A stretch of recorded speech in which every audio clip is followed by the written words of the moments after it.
안녕하세요 여러분, 조초였습니다. 반갑고요. 그래서 오늘 할 얘기는 렉풀에 대한 모든 정보들을 제가 여러분들한테 다 알려드릴 거예요, 상세하게. 이제 본론으로 들어가기 전에 광고는 또 빨리 하겠습니다. 그래서 마이프로틴, 그래서 여러분 관심 있으신 분들은 보충제 35% 디스카운트 링크가 아래에 있어요. 그래서 아래 클릭해 주시고 구매 전에 조초 입력해 주시면요 디스카운트 받을 수 있고, 그 다음에 보충제도 저렴하게 살 수 있으니까 참고해 주시고, 비디오 시작하기 전에 라이크랑 구독 좀 눌러주는 건 센스입니다. 다 보고 댓글 달아주시면 진심으로 감사드릴 것 같고요. 그 다음에 저를 조금 더 엑스트라로 사랑하시는 분들은 인스타그램까지 팔로우해주는 센스. 이제 본론으로 들어갈게요. 그래서 오늘 할 얘기는 렉풀에 대한 모든 정보에서 렉풀의 자극점부터 시작해서 그 다음에 렉풀의 장점, 단점, 그리고 이제 자세, 그 다음에 렉풀 해갖고 이제 총 정리를 이렇게 여러분한테 알려드릴 건데요. 이렇게 썼어요. 조초가 계속 이렇게 카메라를 집중 안 하고 아래를 힐끔힐끔 본다. 이거 읽는 거예요. 읽는 건데, 저 여러분들한테 하나하나씩 빼놓지 않고 다 설명해 드리고 싶어서 이제 그런 거니까 이해 좀 해주시고요. 그래서 이제 첫 번째, 렉풀이란 무엇일까요? 라는 거에 대해서 제가 사진하고 자극점을 같이 넣어 볼게요.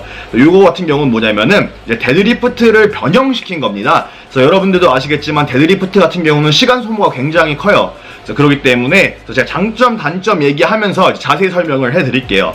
그래서 이제 렉풀에 대한 장점은 뭐냐면은 데드리프트랑 다르게 시간 절약이 돼요. 왜냐? 거치대에 걸어놓고 이거 원판을 끼고 빼고 하는데 힘이 들지 않아요. 데드리프트 같은 경우는 들어야 되고 낑낑대고 에너지 소모가 굉장히 큽니다. 그래서 장점은 첫 번째가 이제 시간 절약이 되고요. 그 다음에 등에다가 자극을 100% 넣을 수 있고, 일반 데드 같은 경우는 주로 햄스트링이라든가 엉덩이, 솔직히 전신 운동이라고 보시면 되고요. 그 다음에 세 번째는 이제 고중량을 가능해요. 그래서 일반 데드리프트보다도 고중량을 칠 수 있고, 그 다음에 에너지 소모가 일반 데드리프트보다 적다라는 게 장점이고요. 그 다음에 또 부상도 감수할 수 있다라는 거. 그게 가장 큰 메인 조건이 될 것 같고, 그다음에 단점은 뭐냐면은 일단 3대에 안 속해요. 그래서 본인이 3대를 한다. 근데 나 지금 데드리프트 300kg 쳐 이러는데 렉풀에서 300kg 치는 거랑 데드에서 300 치는 거랑은 차원이 다른 거예요. 그래서 그렇기 때문에 3대 무게엔 속하지 않고요.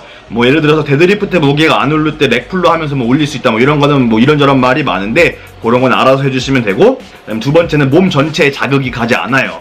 그리고 소리가 매우 크다라는 것을, 헬스장에서 고중량 치고 땅땅 떨어뜨리면 쫓겨날 수 있어요. 그래서 한국 같은 경우는 이제 위험한데, 미국 같은 경우는 좋은 점이 뭐냐면은 무게를 떨어뜨리든 소리를 지르든 신경 쓰지 않아요. 그래서 그렇기 때문에 저는 렉풀을 굉장히 이제 애용하고 있고요. 그럼 이제 자세, 자극점에 대해서 들어갈게요. 그래서 자극점은 아까 사진에 보여드렸던 거랑 같이 주로 윗등이고요. 그래서 윗등이라고 생각을 해주시면 되고, 주로 여기 윗등 쪽에다가 내가 자극을 집어넣는다라는 생각을 하면서 운동을 하시면 굉장히 큰 도움이 되실 거예요. 그 다음에 여기 영상을 보시면 알겠지만은 제가 이제 스트랩을 씁니다. 그래서 스트랩을 쓰는 이유는 제가 손목 힘이 약하고 제 중량을 못 들어요, 스트랩 없이. 그래서 많으신 분들이 논란이 많아요. 스트랩을 차야 된다, 안 차야 된다. 되게 많이 논란이 많은데, 저의 개인적인 생각은 스트랩을 차면 돼요. 그래서 스트랩을 안 차야지만 손에 그립감이 늘어난다 이러는데, 스트랩 쳐도 다 늘고요. 스트랩을 하면서 무게가 올라가기 때문에 나중에 스트랩 없이도 이제 일반 무게를 칠 수 있다라는 게 제 논리고요. 이건 다 본인이 그냥 개인껏 하세요. 개인껏 하시고 스트랩을 껴야 된다, 안 껴야 된다 싸우지 마시고, 제 개인적인 생각은 이용할 수 있는 도구를 다 이용할 수 있는 게 제일 좋은 것 같아요. 지금 되게 시대가 발달되고 이랬기 때문에. 그래서 그건 그렇게 하시면 되고, 이제 자세로 들어가겠습니다. 그래서 자세 같은 경우는 제가 더욱더 천천히 말씀을 해드릴게요. 중요하기 때문에.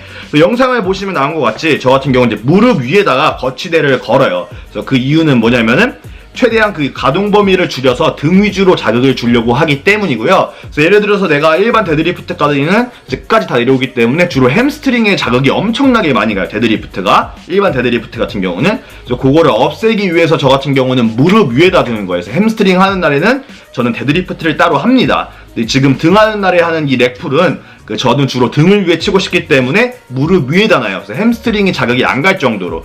그래서 이것도 사람마다 다르지만은 무릎 너무 위에다가 하시는 분들이 있고 너무 아래다가 놓고 하시는 분들이 있는데, 그래서 저 같은 경우는 딱 무릎 선이 제일 적당한 것 같고요. 그 다음에 이제 무게를 들 때 여기서 중요한 건 뭐냐면은, 그래서 그립 같은 경우는 일단 첫 번째로 이렇게 잡으셔도 되고, 오버그립으로 잡으셔도 되고, 언더그립으로 잡으셔도 되고, 이렇게 역으로 잡으셔도 되고, 이렇게 엇갈리게 잡으셔도 되는데, 저 같은 경우는 그냥 오버그립으로 잡고요, 스트랩을 써요. 그래서 저는 그게 제일 저한테 맞는 방법을 찾은 거고, 본인한테 맞는 방법 하시면 되고요. 그 다음에 이제 무게를 들 때 이제 바가 다리에 달라붙는다는 생각을 항상 하세요. 그래서 이게 제일 중요한데, 많으신 분들이 되게 거리를 두고 하세요, 다리랑.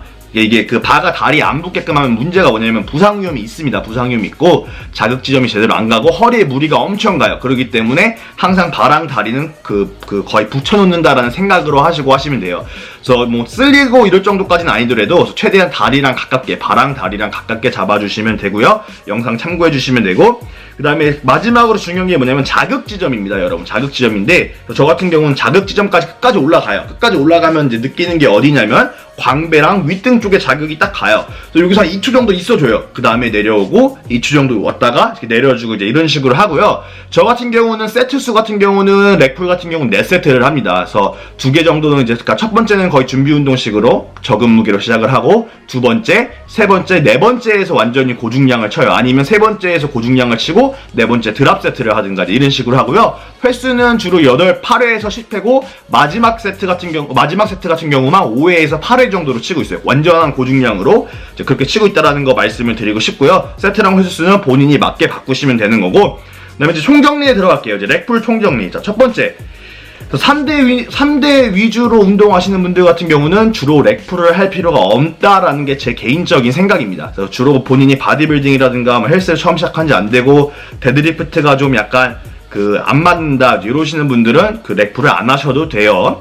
근데 제가 하고 싶은 말은 뭐냐면은 뭐 3대라든 뭐라든 간에 등에서 렉풀하고 바벨로만큼 좋은 운동이 없다라는 거 말씀을 해드리고 싶고요. 그래서 뭐 3대 위주로 운동을 하셔도 렉풀 넣어주시는 거 개인적으로 추천드려요. 그러니까 본인 목표가 몸이 더 좋아지는 거라면. 근데 뭐 본인이 그냥 무거운 것만 들면 돼 이러시는 분들은 데드리프트 하시면 되는 거고요. 그럼 두 번째, 이제 헬스장에 따라서 이제 무게를 쾅쾅 떨어뜨리면 이제 욕먹는 경우가 있어요. 이제 그럴 경우는 어떻게 해야 되냐면 중량을 많이 낮추시고요. 이건 기본적인 기본적인 저거예요. 논리예요, 논리. 기본적인 논리. 예를 들어서 내 헬스장이 뭐 위층에 상가에 입점해 있고 이제 이런 경우 같은 경우에는 그냥 무게를 좀 적당히 하시고, 그러니까 땅땅 소리 안 날 정도로 하시고, 그 다음에 저걸 올려주세요. 횟수를 올려주시고 세트 수를 늘려주시면 되는 거예요. 그렇게 하시면 된다라는 말씀을 해드리고 싶고요.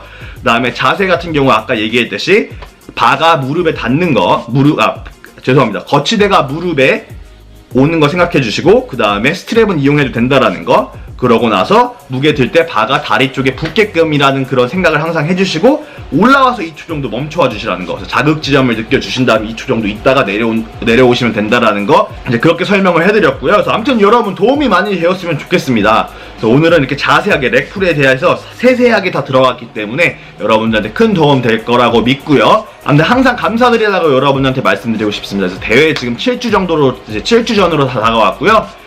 이제 거의 막바지는 아니구나. 막바지는 아니지만 이제 막바지를 향해 달려가고 있습니다, 여러분. 여러분 좋은 하루 되시고, 내일 대한민국 축구, 멕시코랑 축구인데 우리 응원 열심히 합시다. 열심히 하시고 여러분들의 예상 스코어 아래 댓글로 달아주시면은 제가 또 답글로 달아드리겠습니다, 여러분. 좋은 하루 되시고요. 사랑합니다, 여러분. 조초헬스였습니다.